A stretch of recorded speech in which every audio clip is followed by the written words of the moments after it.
கடனில் மூழ்கிய குடும்பங்களுக்கு ஆறுதல். நேரில் சென்று உதவிக்கரம் நீட்டிய தாவேகவினர்.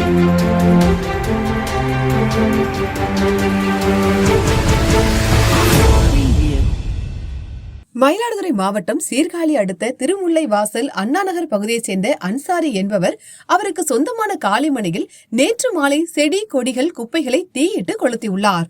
அப்போது தீ பரவி அங்கிருந்த செங்கேனி என்பவரது கூரை வீடு தீப்பிடித்து எரிய தொடங்கியது. மேலும் வீட்டில் இருந்த சிலிண்டர் வெடித்ததில் தீ பரவி அருகில் சந்திரா, பக்கிரிசாமி ஆகியோரது கூரை வீடுகளுக்கும் தீப்பிடித்து எரிந்தது. 3 வீடுகளிலும் குழுவில் பெற்ற ரொக்க பணம் மொத்தமாக 5 லட்சம் ரூபாய் எரிந்து சேதமடைந்தது.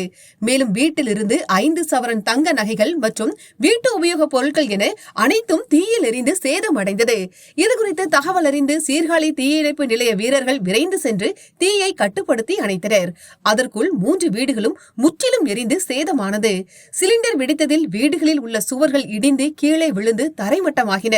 இதுகுறித்து சீர்காழி போலீசார் வழக்கு பதிவு செய்து விசாரணை நடத்தி வருகின்றனர்.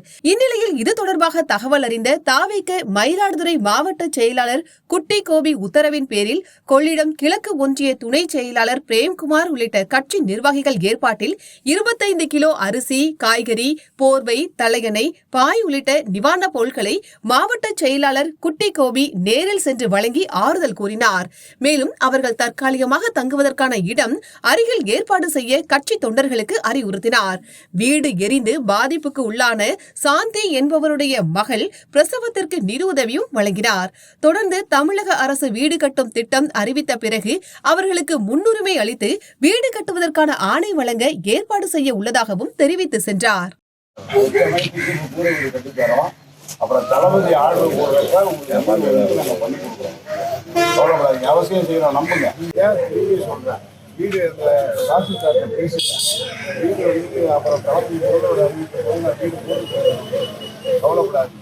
மற்ற விஷயங்கள் சர்டிஃபிகேட்லாம் வாங்குறதுலாம் அவர்கிட்ட சொல்லிட்டேன். நீங்கள் போய் பேசுங்க. இந்த பாப்பா எடுத்துட்டு போக பசங்களாம் இருக்காங்க.